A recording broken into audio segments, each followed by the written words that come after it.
Good morning. Welcome to the live in-person and live Zoom worship service of the Universalist Unitarian Church of Riverside. Our opening hymn this morning is number 277, When We Wend Homeward, from the Gray Hymnal. Feel free to sing as the Spirit moves you. Please stand in body or spirit and join us in singing hymn 277, When We Wend Homeward.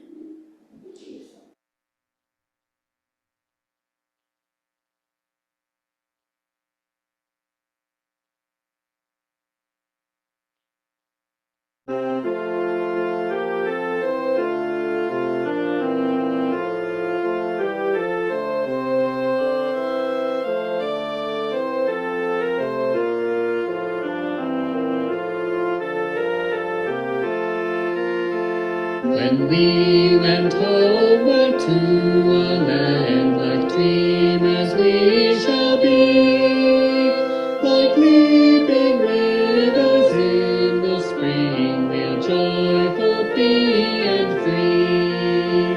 For though our sowing work is hard and tears do freely flow, on harvest day we'll shoulder sheaves, our hearts will overflow.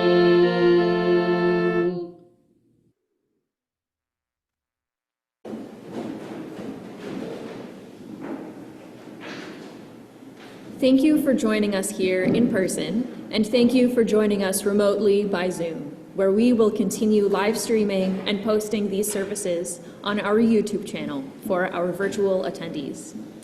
I'm Margaret Johnston, my pronouns are they, them, theirs, and I will be your worship associate today. Members of the worship committee who make this possible include Alec Peck, our music coordinator, who will also be speaking our sermon to us today, Adam Wedeking, who monitors our visual and online connections, and Kate Lewicki, who is in charge of our sound system.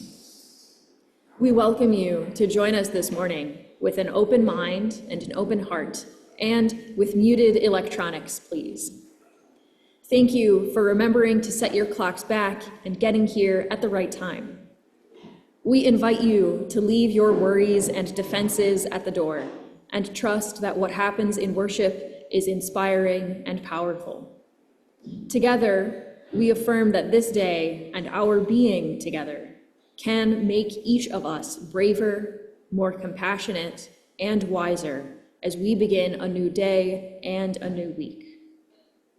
Our focus today is on our spiritual community, the congregation, and what we can individually and collectively bring to strengthen and enrich our valuable fellowship. We are glad you are here. Before we move into the service, there are a few announcements we would like to share. We will mention several websites, email addresses, and phone numbers. At the end of the service, we will leave up a slide with all this information, and it is available on our website. Many thanks go out to our coordinator, Kate Lewicki, and all the volunteers for all the time and hard work that went into organizing the fall yard sale earlier this weekend. Kate would like to thank all who helped at the yard sale: Dinah, Sandra, Linda, Avery, Adam, Grace, Perry, Margaret, Stephen, Alec, and Bill. Today's first Sunday lunch will be served following the service. Sandwiches will be served before our congregational meeting. Donations are welcome and will go into the church fund. Speaking of the congregational meeting, our semi-annual UUCR congregational meeting will be held after today's service and lunch at 12 p.m. We will nominate or elect the committee to find willing members to be on the board, and a financial report will be given. All members are welcome to attend.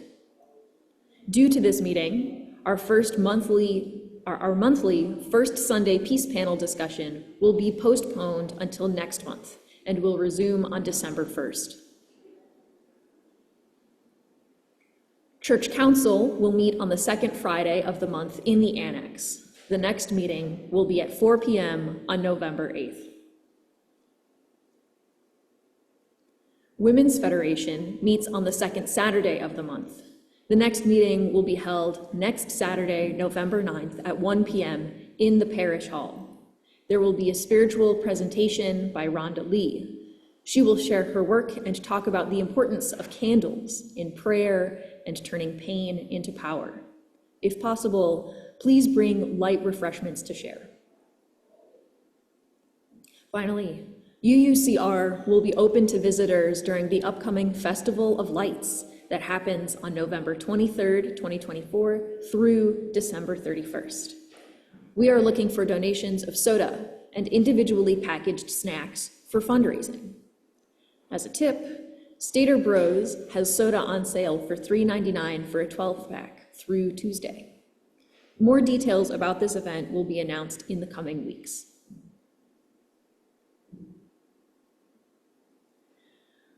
Welcome to all our visitors today, and welcome back to our old friends. We would love to meet you during coffee hour after the service. If you're comfortable doing so, please give us a wave so we can recognize you later. And for those on Zoom, you can use the Zoom wave gesture or just wave at your camera. We'd love to chat with you out in the parish hall, where you can also find our visitors book. Please leave your name before you leave so that we know you are here, and leave your contact information if you want updates on church events. There will also be a short discussion after the service to share your reflections with us. For those online, the best way to get added to the mailing list is to email the church office at admin@uuchurchofriverside.org. And now, I invite you to sit back, take a slow, deep breath as we move into the worship hour. You are welcome to read with me the mission statement of our church. Our mission is to foster a diverse religious community that celebrates life, affirms the individual, encourages spiritual growth and open thought, and works to advance social justice and environmental sustainability. Today's speaker is UUCR member Alec Peck. Alec Peck has been a practicing UU for 25 years and has a deep passion for the intellectual and spiritual challenges which arise from exploring the 6 sources of our living tradition. He was raised in a UU church chosen by his father, raised Quaker, and mother, raised Jewish, though both were humanist in practice, are humanist in practice.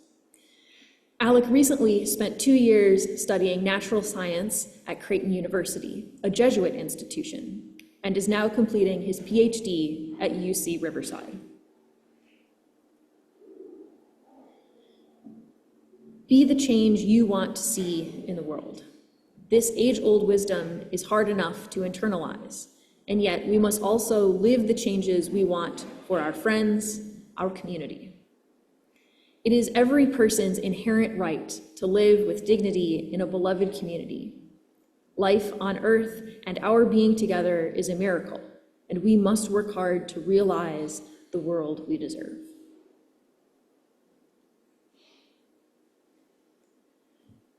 We have 2 lightings of sacred flames.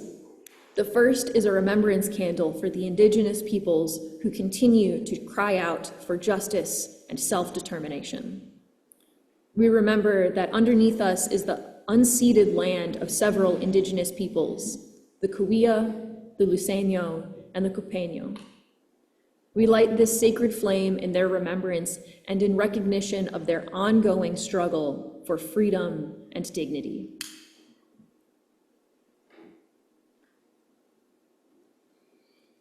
Our second sacred flame is our own chalice, the symbol of our faith. We are blessed with this space and opportunity to strive to live out our common principles, to bring justice, equity, and compassion into our daily lives, to resist all that threatens the earth and her people, and to be part of a world community with peace, liberty, and justice for all. Let these thoughts carry us forth as we journey and worship together. Today's chalice lighting words are "The Stars in the Pews" by Eric Walker Wickstrom.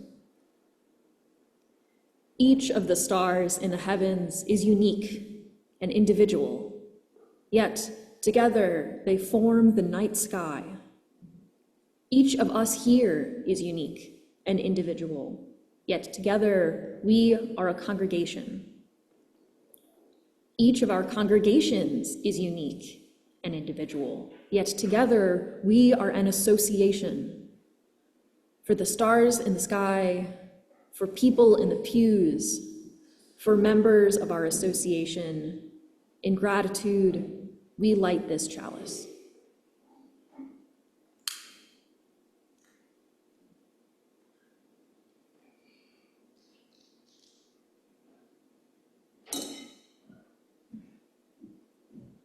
It is said that shared joy is a double joy, shared sorrow a half sorrow. On the first Sunday of each month, we share the joys and concerns that we have received from you and which you have collected throughout the month. First, I'm going to read the joys and concerns which have been given to us ahead of time. Kate Lewicki has a joy that the yard sale is over. We have a concern. We wish our friend Nick Williams a smooth recovery from surgery. And concern for our friends experiencing health and medical issues. A joy, Tinka reports that Nick is making progress. And a joy for the extra hour of the day to spend as desired.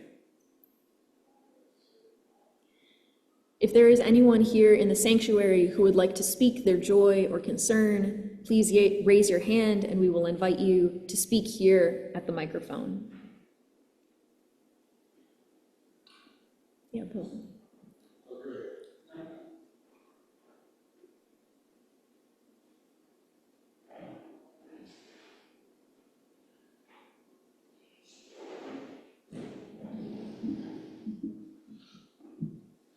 Not trying to get too political. However, we have an election coming up, and it's bigger than many have been. We can feel beat down by things, or we can rejoice in the fact that there's still some way to make our choice and our will known. And if it doesn't go the way we want it to, we can still make changes, albeit a little slower. For what we are, for what we're going through, and our roots. This is a source for joy, some concern, but at the end, more joy.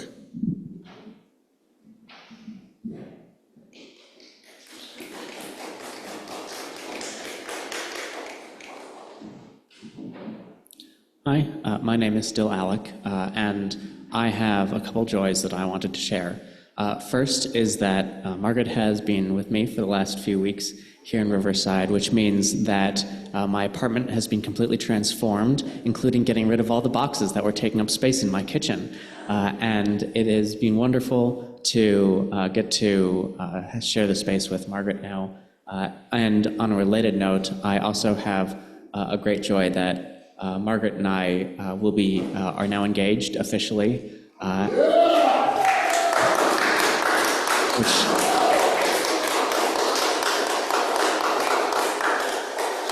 Which I'm really, really happy about, of course. Thank you.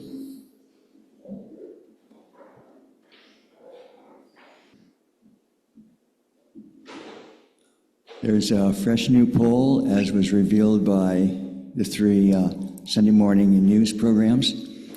In Iowa, Kamala Harris is ahead by 3 points. This may be the start of a blue wave. Thank you. Thank you, Walt. Make sure you vote and encourage everybody. And if you have a microphone where you can call on the Democratic dialer, like I did this morning, I dialed a whole bunch of people, and they were all apparently at church because all I got was voicemail. But it's fast and easy. You don't have anybody yelling at you. Thank you.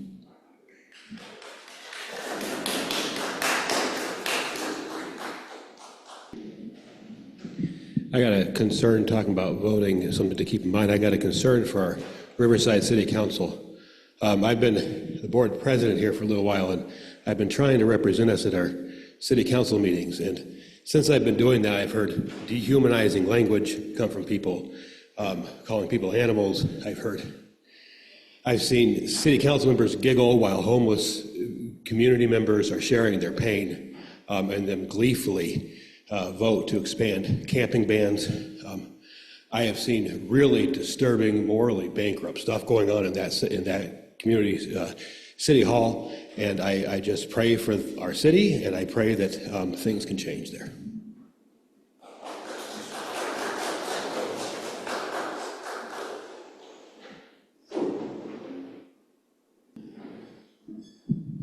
Well, I made a resolution I wouldn't come up to this mic anymore because I tend to talk a lot. And yet I want to share something. If you don't have a microphone, you can find you have a lot in common with everyone if you take the moment to connect. And wherever their political stance may be, it's been for me a joy to be in a grocery store line and see young people and see women who believe that their choice matters and their future is affected by how they choose to vote. So I highly recommend, if you don't have a microphone in these remaining days, simply to find commonality with a smile in a line, wherever you are. I'm a crazy old lady. I'm not going to be around forever, but your future's on the line. So just reach out, smile, and say, hey, I hope you vote. Your vote does matter. You are important. Each one of you are determining your future by how you consider what you're doing now. Maybe that's a subtle way of saying, remember, united we stand, divided we fall. And a long time ago, there used to be a Pledge of Allegiance, and at the end of it, it said, with liberty and justice for all. Just something to think about. Reach out to friends, reach out to strangers. It's never too late. That's it. Thanks.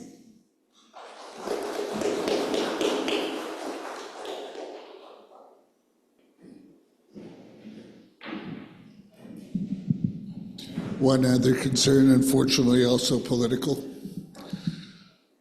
The post-election period could be very rough in terms of games played with counting votes and so on. Hopefully a large presence of people keeping their eyes on how the votes are counted, and if pressure is being given to those who count the votes, might be a good idea if we could stay active and responsive to such changes so that we can hopefully get the kind of result that we all deserve.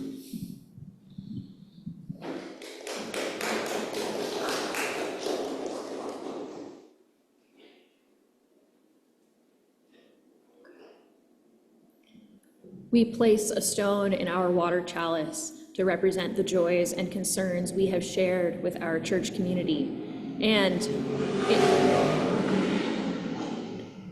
in recognition of those we hold close and have not shared. May we remember those who have spoken, those they have named, and those we hold in the silence of our hearts.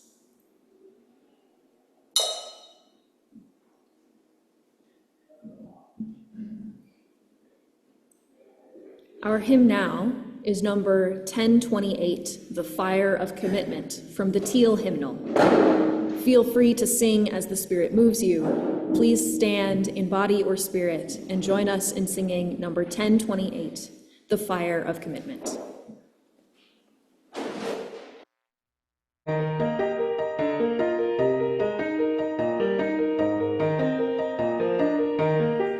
From the light of days remembered burns a beacon bright and clear, guiding hands and hearts and spirits into faith set free from fear.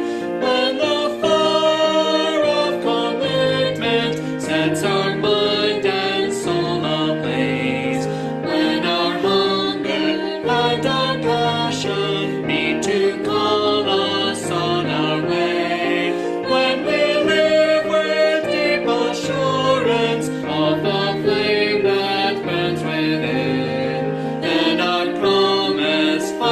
fulfillment, and our future can begin.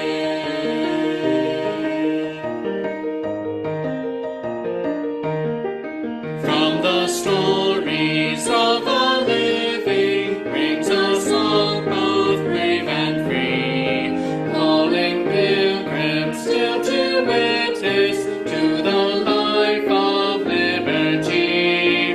When the fire of commitment sets our mind and soul ablaze, when our hunger and our passion meet to call us on our way, when we live with deep assurance of the flame that burns within, then our promise finds fulfillment and our future can begin.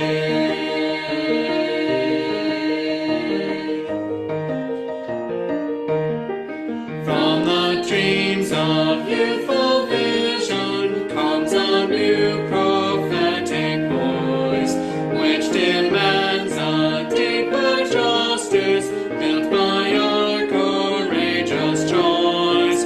When the fire of commitment sets our mind and soul ablaze, when our hunger and our passion need to call us on our way, when we live with deep assurance of the flame that burns within, then our promise finds fulfillment and our future can begin.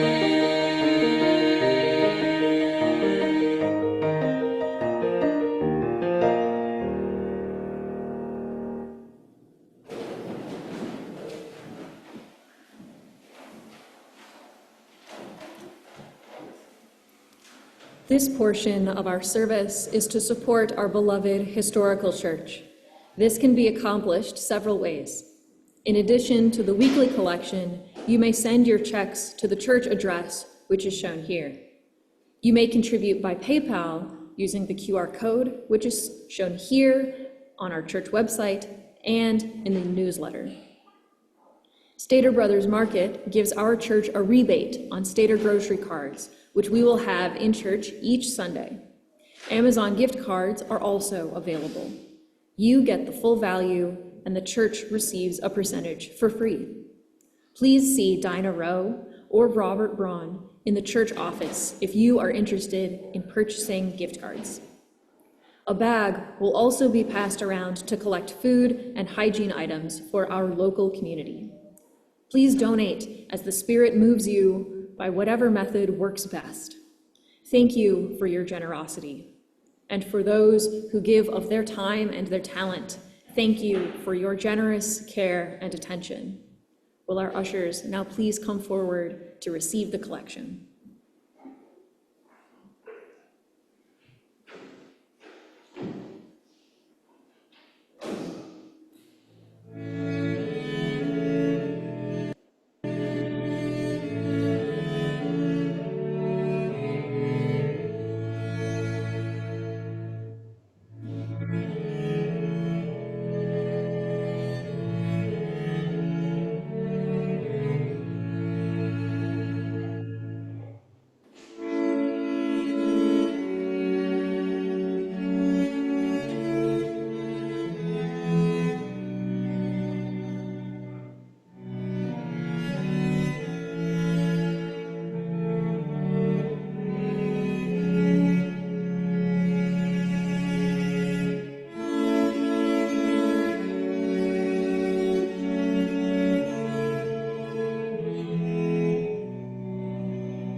Our next hymn is number 402, From You I Receive, from the Gray Hymnal. Feel free to sing as the Spirit moves you. Please stand in body or spirit and join us in singing hymn number 402, From You I Receive.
Our meditation today is a responsive reading from excerpts from We Bless This Sanctuary by Sandra Fees. You are invited to read the bold italicized words projected on the slides.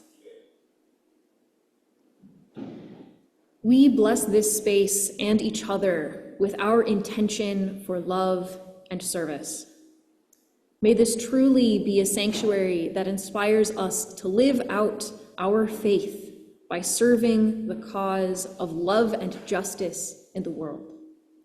May our hearts be made kind and our spirits emboldened to act. May the fire of commitment burn boldly because we know that all beings long as we do for laughter, nurture, sustenance, rest, and care. We bless this sanctuary as a place of love and peace. We bless this space and each other with our intention for connection. May this truly be a sanctuary that radiates with the warmth of relationship. May it be a place that nurtures and sustains human kinship, offering shelter and comfort and creating bonds of affection and care. May it provide opportunities for collaboration and interfaith work that does not end at these walls, but reaches out into the larger community and world. May we be woven ever more artfully and lovingly into the interconnected web of life of which we are all a part. We bless this sanctuary as a place of love and peace. We have brought our dreams for this religious community and our passions for the values we cherish most. I invite you to bring your consciousness, your dreams for our house of worship, for this community of love and care. What dreams do you bring? What blessings will you offer? What word of hope and inspiration do you carry? Let us take a moment of silence together. In the silence, allow a word or a phrase to come to mind, a word of blessing, a word of hope, a word of intention.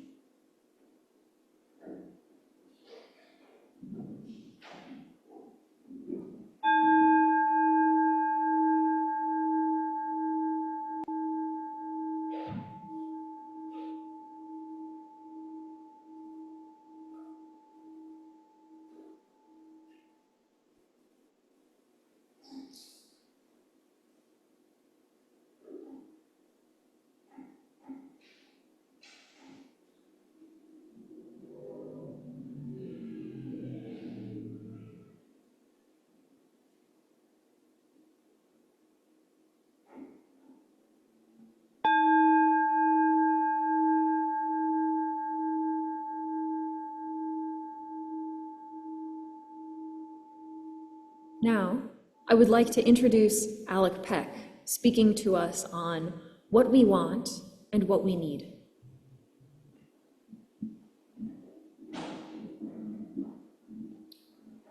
Thank you, Margaret, and thank you, everybody, once again for being here this morning.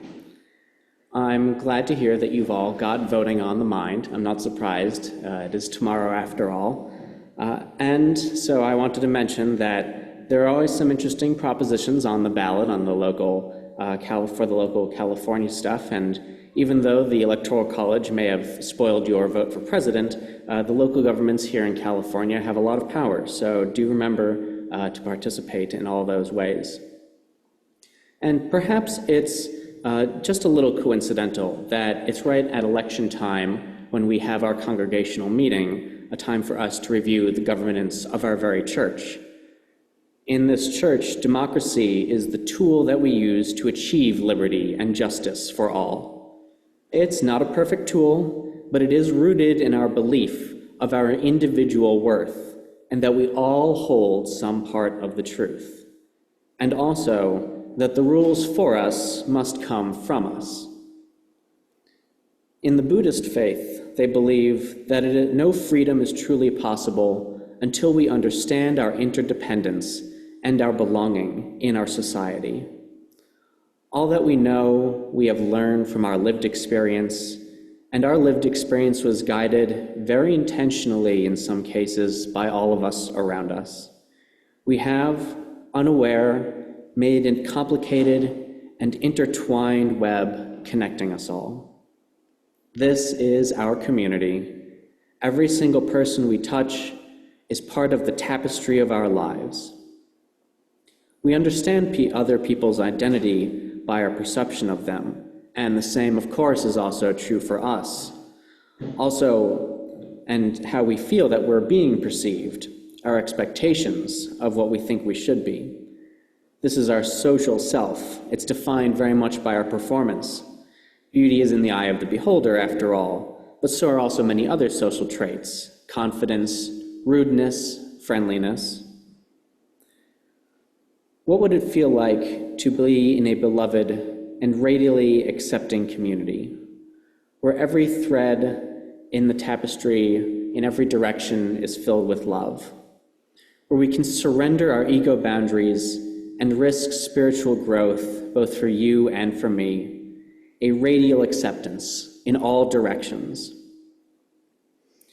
Now, local elections, they feel, I think, to me, more difficult, not just because of all the extra detailed information that you need to absorb, but also because you really need to understand what's best for the community. What's good for people in general, for everybody, is perhaps a little bit easier, but what's good for Riverside? What's good for this church? What's good for me? Because ultimately, what's good for me in a democratic society should be what's good for the city and should be what's good for all of us. And what's difficult about democracy is that we need to recognize when we're in the majority and when we're in the minority. In the minority, we need to be ready to advocate for what we want and not what we think everybody else wants us to have. And we could try to guess at what everybody else wants, or we could all just say what we want and then we'll all know. And it's also important to keep in mind when you're in the majority, because the rights of the minority need to be preserved. There are two questions that we have to ask ourselves. Who is the person I want to be, but also what is the community that I want to be in? It's hard to look in the mirror and see that you are not the kind of person that you want to be, or that you are not surrounded by the kind of people you want to be friends with.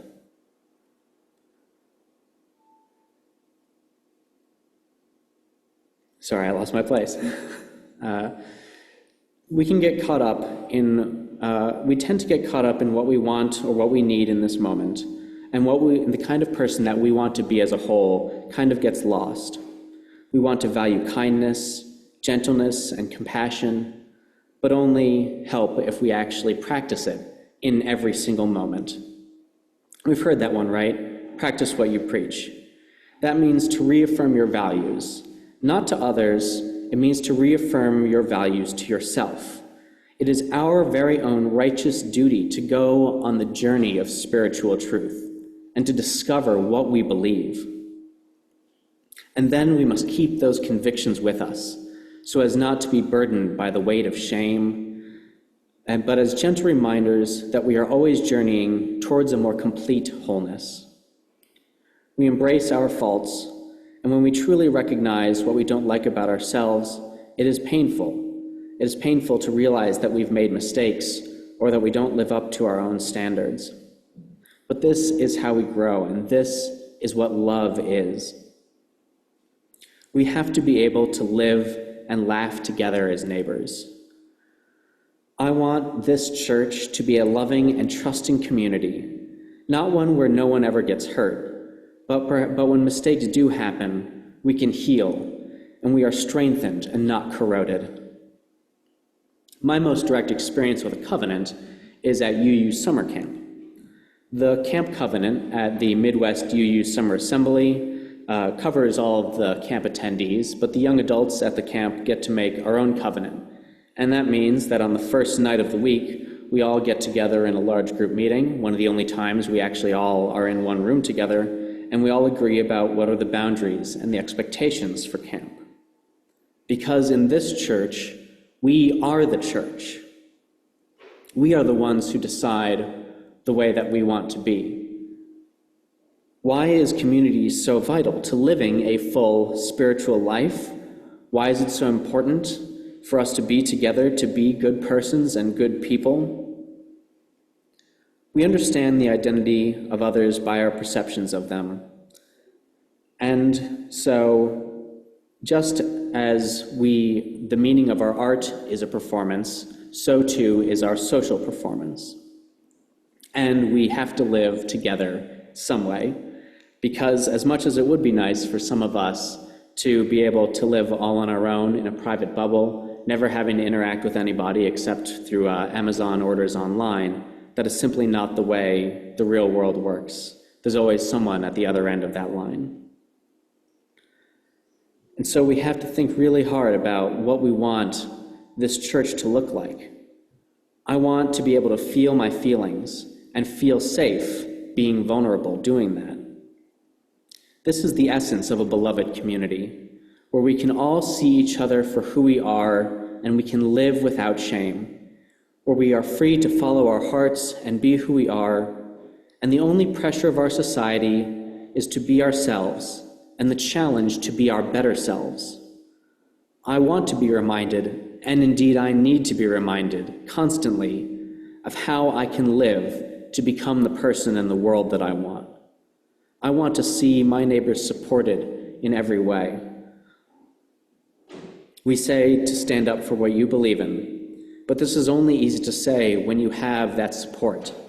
When we say to demand to be treated fairly, but this is only something we can tell our children when we ourselves have come to expect that fairness. And so in this church, I want your problems to be my problems, for your success to be my success. Like we said just earlier, a shared sorrow is a half sorrow, and a shared joy is a double joy. And to separate what we want and what we need, I think is often a false dichotomy, because we are the masters of our own destiny. We may have to carefully balance what we want for ourselves right now, what we want for our neighbors, and what we ultimately want in the long term.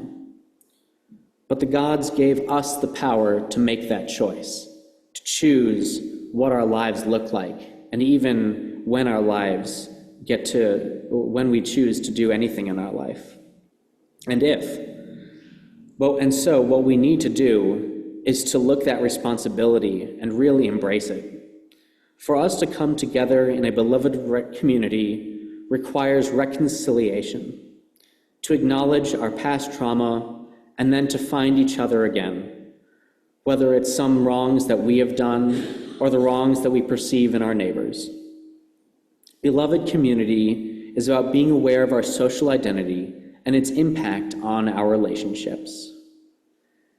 To me, laziness is a sin because it's a great loss to not realize the vision within you. It is a sin to leave our art unfinished, to know that we could have been better, but chose not to. To be morally balanced and spiritually sound, we must come to respect what in each of us is inherently true. But that is not all we have to do. We also have to go on the journey of self-discovery and find that truth in each of us. But that is not all we must do. Spiritual wholeness is achieved only with the whole self, and a part of myself is in each of you. And so spiritual wholeness is when we each know that in each part of ourselves, and when we know the parts that we play in our society, when we know how each part of us is in each part of the whole earth. And my goal was to keep this short since we have a lunch and the congregational meeting, and I think, fortunately, it looks like I made it. So as we disband and as we discuss afterwards together in the sanctuary, think about not only what you want is reflected in what our community here and what we can do and what we need to achieve that, but also what we need to achieve that community for our world, because we do get to be the makers of our destiny in our democratic society. Thank you so much for spending the time with me today and for being with me in this community. Namaste. Blessed be. Amen.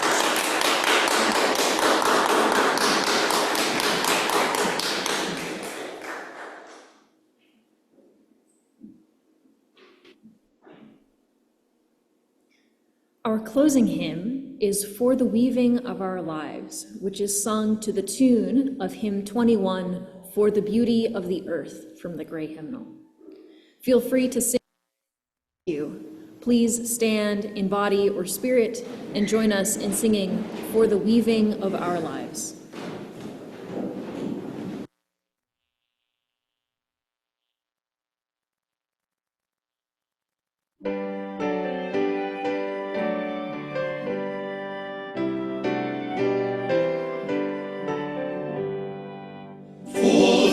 Weaving of our lives on the loom of joy and grace, warp of love that holds our hearts, lift of faith we add each day. All creation hears our song, we are woven kind and strong, for the thread that each of us offers to the world's design, fabric of 1,000 hues, heart and hands and soul and mind. All creation hears our prayer as we weave a world of care. For the web that binds us all gently in its tangled skein, babies cry and prophets call, strands of peace and strands of pain. Dear creation, may that we yet repair your tapestry.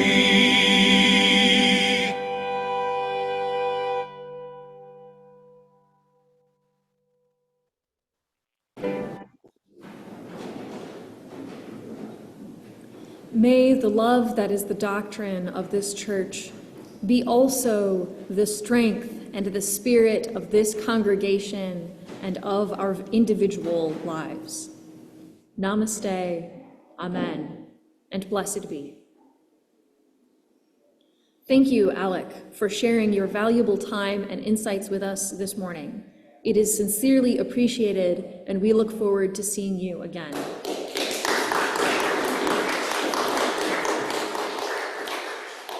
For those who would like to stay in the sanctuary for 10 to 15 minutes for discussion or observation from the service, please remain in the sanctuary and online.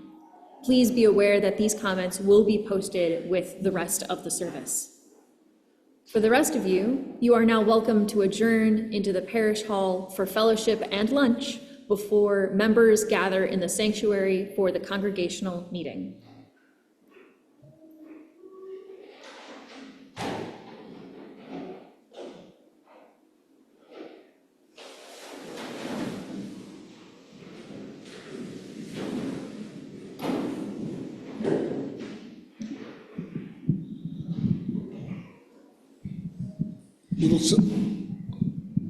Little something for not only something's going wrong here. Okay, not only a statement, but even better, it has to do with food. When you were talking about what we want and what we need, I used to work at a convention center, and we would have these basketball floor bleachers. Imagine all the bleachers here stacked one on top of each other and ending at about the midpoint of this room or higher. They would come together, slowly they'd accordion in and out, but it wasn't accomplished without a whole lot of work and so on. And we'd have a half an hour for lunch. And I can remember at one point realizing you wanted to eat something, but you didn't want it to be too much because you still would have a ton of work coming at you, and it was a graveyard shift, your back was already hurting, all that.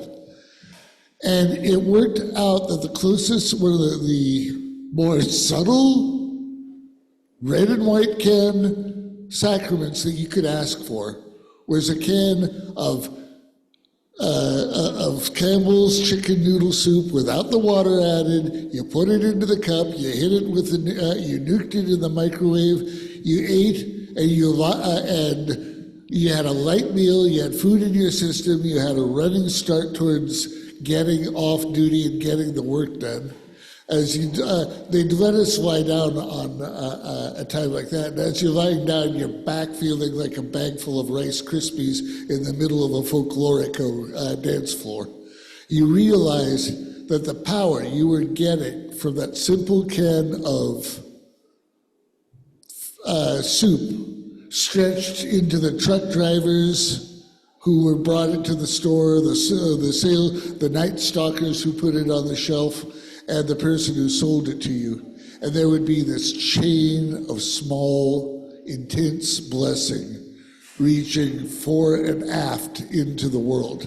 It stopped being a can of soup when it hit me, but my work helped shape a world around me so that these people could watch their basketball game or their big concert or so on.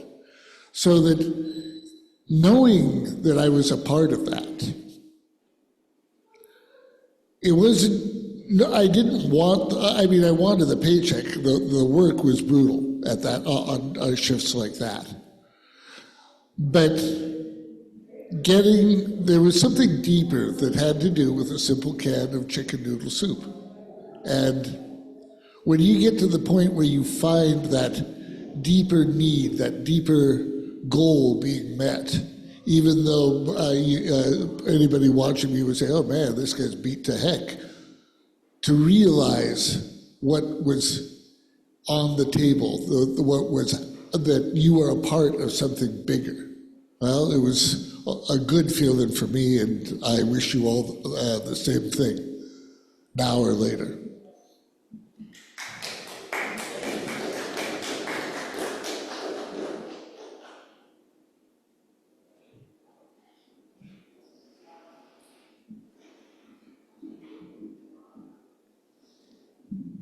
First, I apologize for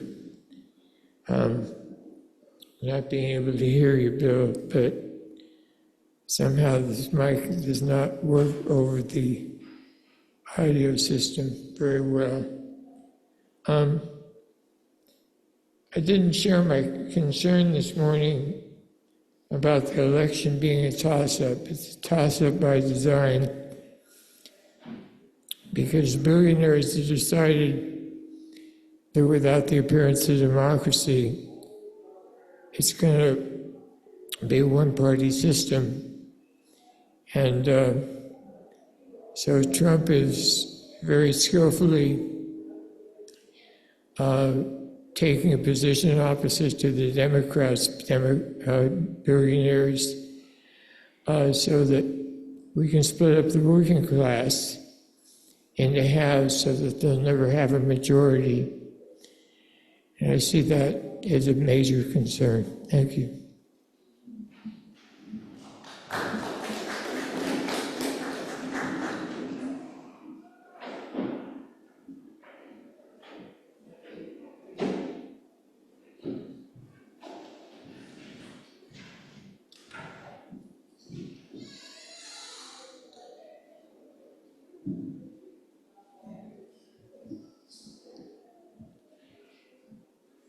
At first, I thought this talk is very much like,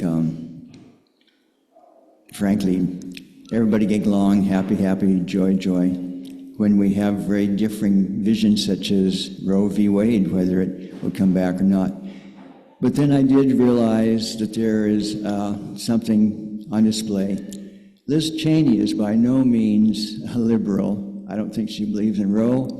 I don't think she believes in anything the Democrats believe in, except she does believe in democracy. She thinks that we should battle it out in terms of ideas rather than physical fighting. So, bravo.